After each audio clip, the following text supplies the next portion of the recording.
सावन के महीने में शिव भक्त गंगा घाट पर जाते हैं। वहां स्नान करने के बाद कलश में गंगा जल भरते हैं।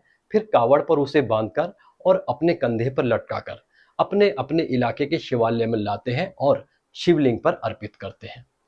धर्म के साथ साथ ये समता और भाईचारे की यात्रा भी है। जब हिंदू भक्तों के लिए खाने पीने और आराम करने के लिए मुसलमान इंतजाम करते हैं, तो वाकई में ये यात्रा हिंदू मुस्लिम भाईचारे की यात्रा बन जाती है। मगर इस बार पश्चिमी उत्तर प्रदेश पुलिस प्रशासन के एक आदेश से एक विवाद शुरू हो गया है, जो धीरे धीरे बढ़ता ही जा रहा है।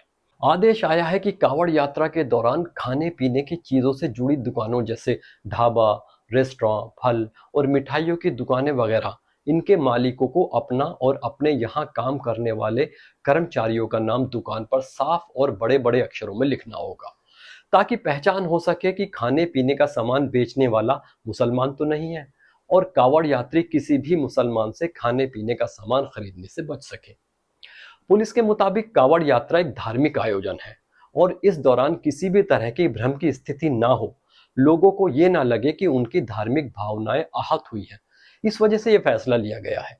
मगर कुछ लोग इस आदेश को हिंदू मुस्लिम विभाजन को बढ़ाने, मुसलमानों को अलग थलग करने, उनका आर्थिक बहिष्कार करने और छुआछूत को बढ़ावा देने के तौर पर भी देख रहे हैं। किसी ने कहा कि जर्मनी में नाजी भी खास दुकानों और घरों पर निशान बनाते थे, तो किसी ने कहा कि इसे दक्षिण अफ्रीका में अपार्थाइड कहा जाता था और हिटलर की जर्मनी में इसका नाम जुडेन बॉयकॉट था। किसी को इस आदेश के पीछे गहरी राजनीति दिख रही है।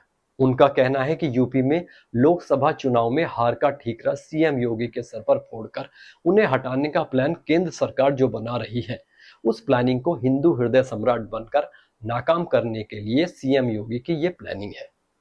कुछ लोगों का मानना है कि यह आदेश यूपी में होने वाले उपचुनावों और आने वाले विधानसभा चुनाव को ध्यान में रखकर किया जा रहा प्रयोग है, ताकि हिंदू मुस्लिम कार्ड फिर से चल सके।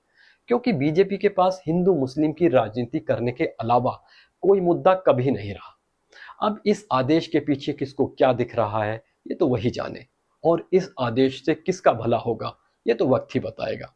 इसलिए हमारा चुप रहना ही बेहतर है। लिहाजा हम चुप ही रहेंगे।